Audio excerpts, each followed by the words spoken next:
Have you ever wondered why some women can walk away from a man, a text thread, or a tempting situation without second-guessing themselves, and somehow become more magnetic because of it? The secret is deliberate abstinence. Not moralism. Not punishment. A strategic pause from chasing validation, sexual urgency, and reactive attention so you can hear your own mind, regulate your nervous system, and choose with clarity. Confident women do not let impulse run the show. They practice abstinence to reclaim agency, integrate their inner masculine, and align behavior with values rather than cravings. In Jungian terms, abstinence withdraws the energy you've projected outward and brings it home for individuation. When you stop feeding compulsive patterns, the shadow becomes visible, your fear of being unwanted, your belief that love must be earned, your habit of rescuing or proving. You see the animus, your inner blueprint of the masculine, not as a fantasy you must find in a man, but as qualities you can cultivate in yourself: focus, direction, and calm authority. Abstinence is the container that lets these qualities take root. Most women are trained to react to attention as if it equals worth. That is the first challenge, the loop of external validation. You check whether he watched your story, overthink a delayed reply, or adjust your boundaries to keep the connection alive. The cost is self-abandonment. Here's your corrective action: adopt a 24-hour pause on any emotionally charged outreach. If you feel the urge to text to relieve anxiety, wait one full day. In that window, write down what you actually need: reassurance, closeness, certainty, and how you can meet it without outsourcing it. Pair this with a stoic exercise: divide a page into "in my control" and "not in my control." Place his responses in the second column, your responses in the first, and act only from the first. This immediately lowers anxiety and raises self-respect. The second challenge is projection of the animus, idealizing a man with traits you have not owned in yourself. Chemistry then masquerades as destiny. You feel pulled to the unavailable, the intense, the mysterious, because he seems to complete something missing. The remedy is the animus audit. List the top 3 traits you find irresistible: decisive, visionary, emotionally steady, and write one practical way to embody each this week. For decisiveness, choose your plan for Saturday by 10 a.m., without polling friends. For steadiness, schedule a 10-minute daily breathing practice. Each time you feel an idealization spike, say out loud, "This is my energy. I withdraw it from him and build it in me." Then set a 90-second timer and breathe through the wave. Most projection peaks fade if you don't feed them. The third challenge is the trauma bond, the cycle of intermittent reward that glues you to someone who isn't safe or consistent. Highs feel euphoric, lows feel like withdrawal. Abstinence is medicine here because it breaks the schedule of reinforcement. Your action plan: create a red flag timeline in writing. Map the relationship by dates: promises made, promises broken, how your body felt each time, and what boundary you wish you had set. Seeing patterns on paper interrupts fantasy. Pair this with a grounding protocol: when the urge to reach out hits, plant your feet, press your tongue to the roof of your mouth, name 5 things you see, and exhale longer than you inhale for 2 minutes. You're retraining your nervous system to associate safety with internal regulation, not with his unpredictable attention. The fourth challenge is fear of solitude. Many women confuse quiet with emptiness and emptiness with rejection. Abstinence exposes this fear because the noise goes down and the inner world gets louder. The way through is structured solitude. Choose one solo hour each day for 7 days, no phone, no content, no dating apps. During that hour, ask yourself 3 questions. What am I avoiding feeling right now? What do I actually want, separate from what I'm trying to get from someone? What small action would honor that want today? Complement this with a value audit. Write your top 5 values and one small behavior that proves each value this week. When your day reflects your values, solitude stops feeling like a verdict and starts feeling like alignment. Abstinence is not permanent withdrawal from desire, it's temporary leadership over it. It gives you space to observe how you attach, where you betray yourself, and what truly matters. Over time, your baseline changes, you become less reactive, more selective, and more peaceful. Men sense it. You are no longer signaling scarcity or urgency, you're signaling grounded choice.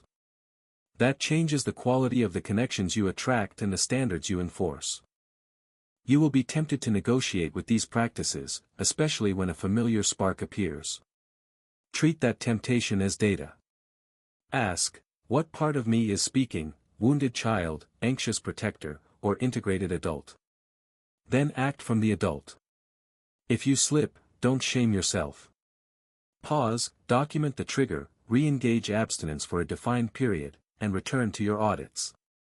Consistency, not perfection, is what rewires patterns. This is how confident women keep their center. They practice abstinence not to avoid love, but to make room for the right kind of love. Confident women understand that boundaries are not walls, they are agreements with themselves. The next challenge is boundary erosion through small exceptions. You say yes to late-night calls, accept shifting plans, or allow inconsistent communication because the connection feels promising. Each exception signals that your standards are flexible, and anxiety fills the space. The corrective move is a personal boundary contract written in the first person, read aloud every morning for 2 weeks.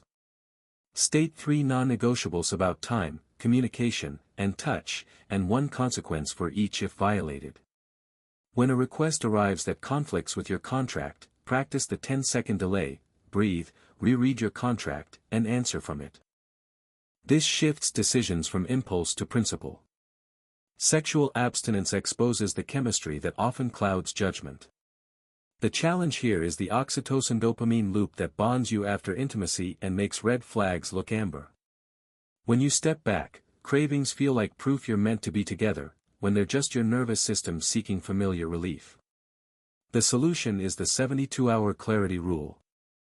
When attraction spikes or an intimate opportunity appears, wait 3 days before deciding to engage. During those days, perform a body check-in twice daily, note heart rate, stomach tension, breath depth, and label the sensation, craving, calm, fear. Pair it with a value reflection. If intimacy happens, what commitment or behavior would you require afterward? If the answer is unclear or the person can't meet it, you've gained clarity without self-betrayal. Another challenge is the persona trap, performing the cool, low-maintenance woman to avoid seeming needy. In Jungian language, persona is the mask we show the world. When you over-identify with it, your authentic needs go underground and return as resentment. The remedy is need statements delivered plainly. Write 3 sentences that begin with, "For me to feel respected, I need," then practice saying one of them in a neutral tone to a friend or into a voice memo until it sounds natural. Next time you feel the urge to play it cool, use one statement verbatim. The Stoic assist is to accept the outcome. If the person withdraws, you gain data. If they step up, you built intimacy. Many women carry an inner critic that equates worth with performance. You evaluate your texts, your appearance, even your silence. That critic often belongs to earlier authority figures and thrives in comparison culture. The practice here is a comparison fast and evidence log. For 7 days, avoid platforms or accounts that trigger self-judgment. At day's end, list 3 pieces of evidence that you lived your values today, no matter how small. Tie each to a value word: integrity, discipline, compassion, so your brain learns to measure worth by alignment, not applause. When the critic speaks, label it as old authority, thank it for trying to protect you, and return to the evidence. The rescuer pattern is another trap, choosing partners who need fixing, then calling it love. Underneath is a fantasy of being indispensable and a fear that you won't be chosen unless you're useful. The intervention is role clarity. Write down the functions you will not perform in romance: therapist, parent, sponsor. Then create a 2-line script for offers of help: I care about you, and I believe you can handle this. Here's a resource. Deliver it once, then step back. If he escalates neediness when you set limits, log it. You're training your system to associate attraction with reciprocity, not caretaking. Conflict avoidance masquerades as peace, but it costs self-respect. When you silence concerns to keep harmony, pressure accumulates and explodes later. The practice is micro-confrontation within 24 hours. If something bothers you, describe what happened, how it impacted you, and the boundary you prefer, all in under 60 seconds. Keep it specific and behavior-based. Then sit with the discomfort without rushing to smooth it over. The Stoic frame helps. Courage is choosing the right action over a comfortable feeling. Each micro-confrontation strengthens the muscle that protects your time and energy. Shadow work becomes essential when patterns repeat despite your best efforts. The shadow holds traits you disown, envy, anger, dominance, and they leak out as passive aggression or attraction to the very behavior you claim to hate. Try a 7-night shadow journal. Each night, note one trait in others that triggered you and finish 2 prompts. If I own 2% of this trait, how would it help me, and where do I already do a softer version of this? Then choose one clean expression of that trait tomorrow, for anger, stating a boundary, for dominance, choosing the restaurant. Integration reduces projection and reclaims energy. Finally, there is the fear of missing out on the one if you slow down. Scarcity tells you to grab what's available, sovereignty tells you to wait for what aligns. Use a dating protocol that favors discernment. Before each date, set a clear intention for what you're assessing, emotional consistency, shared values, or conflict skills, and prepare 2 questions that reveal it. After the date, write a 1-paragraph field note about behavior, not chemistry, and assign a simple rating for alignment. If alignment is low twice in a row, pause contact. Abstinence becomes the structure that preserves your clarity while your standards do the sorting. Confidence stabilizes when self-trust grows. The next challenge is the habit of breaking small promises to yourself, answering a late text after you vowed to sleep, agreeing to a date that doesn't meet your standards, skipping the journal you said you'd keep. Every breach tells your nervous system you are unreliable. The repair is a self-trust ledger. For 7 days, choose one tiny promise daily, such as a 10-minute walk or a single boundary phrase you'll use if needed. Write an implementation intention for each, if it's 9 p.m. Then I put my phone on the charger in another room. At night, mark kept or missed. After 7 days, raise difficulty slightly. The goal is not perfection, it's consistent evidence that your word to yourself matters. Another obstacle is nervous system whiplash, swinging between high alert and numbness. Abstinence surfaces this because the usual soothing behaviors are paused. Treat your body as the first line of strategy. Twice daily, practice a 2-minute regulation protocol, inhale through the nose, exhale longer than you inhale, and add a 30-second hum to stimulate the vagus nerve. Follow with a brief orientation drill, turn your head slowly and name 5 neutral objects in the room. End with one physical anchor like pressing feet into the floor. Pair this with a brisk 15-minute walk most days. When your physiology steadies, your choices do too. Fantasy attachment is sticky, you bond with potential, not reality, and chase closure as if an explanation would heal you. It rarely does. Replace fantasy with data. Write a reality inventory listing 3 consistent behaviors that support the connection and 3 that don't, using only observable actions. If you feel compelled to reach out for closure, write the message by hand and put it in an envelope you won't send for 24 hours. During that pause, ask, would this contact increase my peace or just soothe a craving? If peace isn't the answer, recommit to a 30-day no-contact clarity window and track your urges rather than acting on them. Testing behavior undermines intimacy, cryptic posts, half-jokes, delayed replies designed to provoke pursuit. It's an attempt to outsource vulnerability. Instead, use direct requests. When you want more consistency, state one clear need: to keep seeing each other, I need plans made at least 24 hours in advance. Then watch for the 3 C's over 7 days: clarity, consistency, and kindness. If they're absent, lower investment without fanfare. The Stoic principle applies: evaluate actions, not promises. Digital stimulation makes abstinence harder by flooding you with novelty and noise. Many women don't have a desire problem, they have an attention problem. Create an attention protocol. Turn off all non-essential notifications, move social and dating apps to a folder off your home screen, and set 2 daily 15-minute windows for messages. After 8 p.m., put the phone in another room. Switch your display to grayscale for a week to reduce compulsive checking. Use the reclaimed time for one nourishing behavior that aligns with your values, reading, stretching, or a course that builds a skill. You're not just avoiding distraction, you're investing attention in the life you actually want. Financial enmeshment is another trap that confuses need with love. When money enters too early, power imbalances follow. Set a stability baseline. Build a simple budget with a first bill to self savings transfer the day income arrives, even if it's small. Decide in advance what you will not do with a new partner for the first 3 months, covering recurring expenses, co-signing, or lending. If a joint purchase is suggested, apply the 30-day rule for decisions over a set amount. Financial clarity supports romantic clarity, dependence blurs both. Relationship patterns often reflect the state of your inner masculine. When the animus is a tyrant, discipline becomes self-attack. When integrated, it becomes clean leadership. Start a 5-minute morning council with your inner partner. Ask 2 questions on paper: what does my inner leader want me to do today? And, what does my inner caregiver want me to do today? Choose one decisive action and one nurturing action and schedule both. Over time, you internalize the protection and provision you used to chase outside, and attraction shifts toward men who mirror that balance. Shame after a slip can trigger all-or-nothing collapse. I broke no contact, it's ruined. That belief keeps you stuck.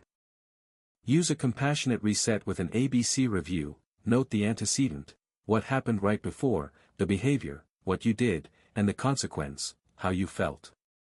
Write one prevention tweak for the next time that antecedent appears, such as leaving your phone in the car before a predictable trigger. Finish with a firm reorientation. One action is data, not identity. Then resume your plan the same day. Recovery time, and the story you tell about it, matters more than the slip. Social ecosystems influence outcomes. If friends mock your boundaries or encourage chaos, your progress slows. Draw a support map. List names in 3 columns: people who respect your growth, people who are neutral, and people who sabotage it. Increase time with the first group, hold neutral space with the second, and set soft distance from the third. Prepare one sentence for peer pressure: I'm doing an alignment experiment for 30 days, thanks for understanding. You're not seeking approval, you're informing. Jealousy often arrives disguised as vigilance. You scan who he follows, compare bodies, careers, or lifestyles, and your mood sinks. In Jungian terms, envy points to unlived life, energy you've projected outward because you haven't claimed it. Treat envy as instruction.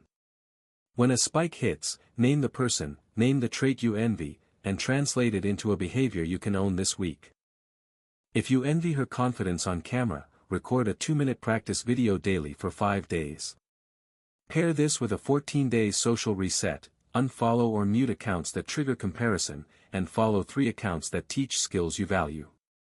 You're converting envy into practice. Hyperindependence looks strong but is usually armored attachment. You never ask, you refuse help, and closeness feels like a threat to freedom. The task is to expand your capacity to receive. For 7 days, do one receiving rep daily. Accept a compliment by saying, thank you, without deflection, allow someone to open a door, or ask a friend for a simple favor. Then add one low-stakes ask per day, like requesting a specific time for a call. After each rep, note sensations in your body and rate discomfort from 1 to 10. If the number drops across the week, closeness is normalizing. This is animus integration in action, strength that includes receptivity. Over-communication is anxiety management masquerading as clarity. Long paragraphs attempt to control outcomes, they rarely do. Use the 3-line clarity format: describe the behavior you observed, state the impact on you, and make a specific request. When plans shift last minute, I rearrange my schedule and feel disregarded. To continue, I need plans made a day in advance. Before sending anything, run this IT pause, stop, identify the need, target one request. If it doesn't fit in 3 lines, you're blending history with the present. Keep the message clean and let the response reveal alignment. Provoking tests, teasing, delayed replies, strategic silence, are attempts to extract proof of interest without risking directness. They sabotage respect. Replace tests with bids. A bid is a plain statement of desire plus a small invitation. I like spending time with you. Are you free Thursday at 7? Then evaluate the response for clarity, consistency, and kindness over the next week. If it's ambiguous or effortful, lower your investment. If you feel compelled to escalate provocations, return to abstinence for 7 days and journal each urge to test with the question, what reassurance am I outsourcing? Meet that need yourself first. Rushing connection compresses discernment. You stack dates, escalate intimacy, and then try to evaluate through intensity. Slow the cadence. Cap yourself at 1 date per week with any one person for the first month.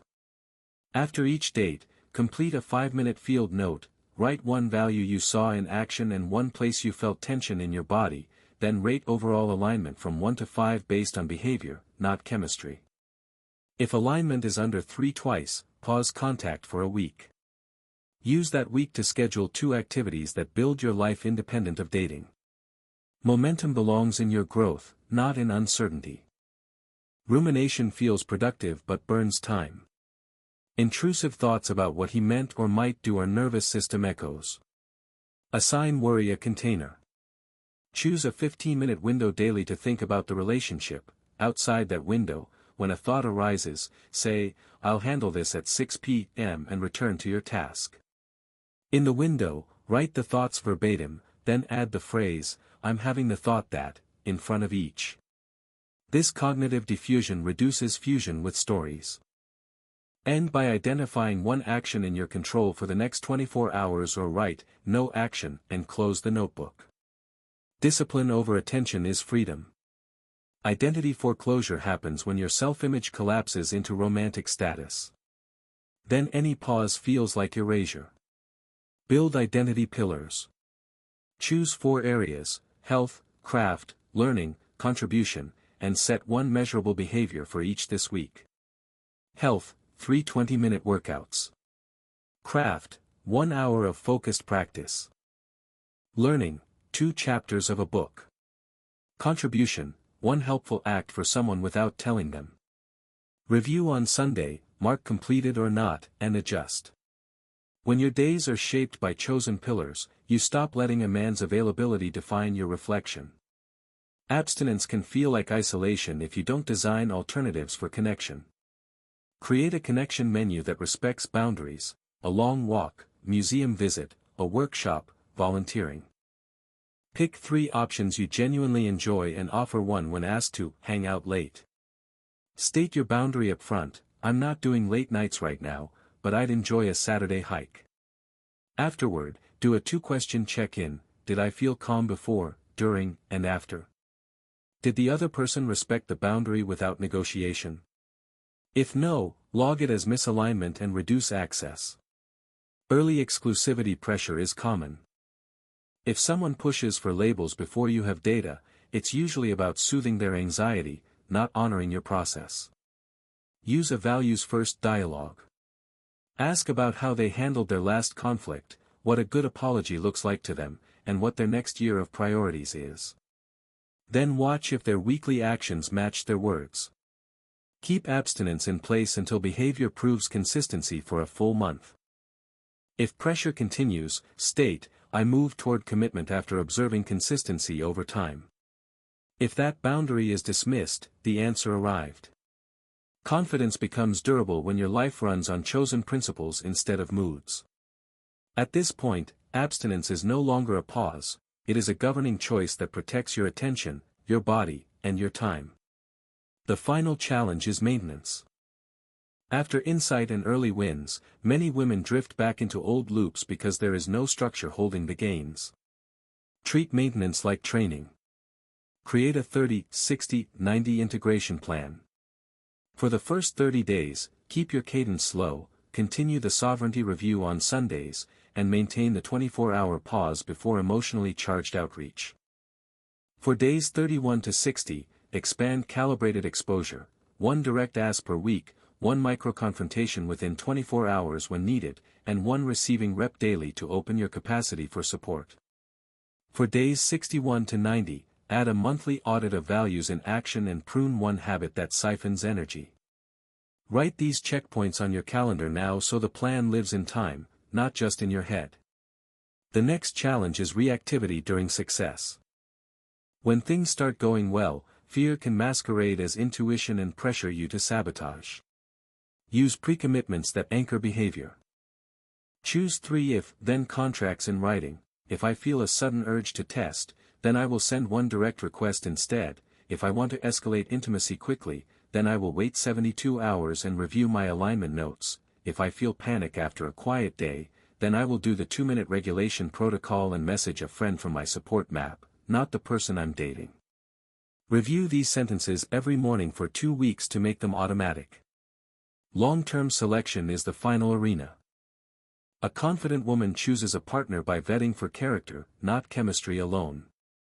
Set a partner definition based on behavior you have already required of yourself: honesty without prompting, repair after conflict, stewardship of time and money, care for their own body and mind. Before committing, gather data across 3 contexts: stress, boredom, and difference of opinion, and across 3 time frames: 1 week, 1 month, and 3 months. Jung emphasized the union of conscious partners. This means 2 individuated adults who can disagree without devaluing each other. During this phase, keep abstinence as a tool, not a prison.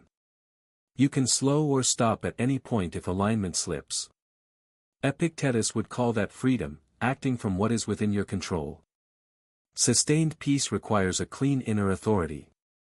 Many women still defer to the loudest external voice when doubts arise. Replace deference with a short daily authority practice. Each morning, write 1 sentence that begins, "As the leader of my life, today I decide." Choose a small, observable behavior, finish a work block, leave on time, say no once. At night, note whether it happened and how it felt. Over weeks, your nervous system learns that your decisions create safety. The animus integrates as steady inner leadership instead of a fantasy you look for in men. The last emotional hurdle is relapse shame. Even after months of progress, a late-night message or an impulsive date can happen. You do not need punishment, you need speed of repair. Keep a 1-page relapse protocol ready. First, stop contact for 72 hours. Second, run an ABC review to extract the lesson. Third, recommit to your plan in writing and tell 1 supportive person. Fourth, perform 1 self-respecting act within 24 hours, exercise, a boundary statement, or a task you've avoided. Seneca wrote that persistence is nobler than brilliance. Your strength is in returning quickly to what you know works. To prevent erosion, formalize your standards with a relationship charter. Write it as if you are describing the culture of your life. Include how conflicts are handled, how time is honored, what consent looks like, and how repair occurs. When a relationship begins to form, share a simplified version and invite the other person to share theirs. If the conversation is dismissed, you have your answer earlier rather than later. This keeps selection aligned with your values instead of chemistry-driven compromise. Finally, widen your life so love has somewhere to land. Individuation is not isolation, it is differentiation inside connection.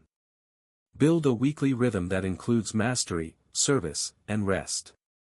Take the class that challenges you, mentor someone a step behind, schedule a phone-free block to be with yourself.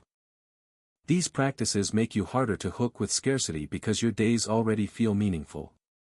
Marcus Aurelius would call this living in agreement with your nature. You are not waiting to be chosen, you are busy choosing the shape of your life. Abstinence, used wisely, makes room for deliberate desire. It turns attention from chasing to building, from fantasy to evidence, from fear to clarity. You begin to notice that you do not need to perform to be loved or rush to be safe. You can pause, evaluate, and proceed with care. You can welcome attraction without surrendering authority. You can forgive without reopening doors. Most importantly, you can say yes from calm and no without guilt. Emotional freedom is not the absence of feeling, it is governance over your response. Self-sovereignty is not hardness, it is soft strength directed by principle. Inner peace is not silence, it is the quiet confidence that your life reflects your values. The woman who knows her worth doesn't chase, she chooses.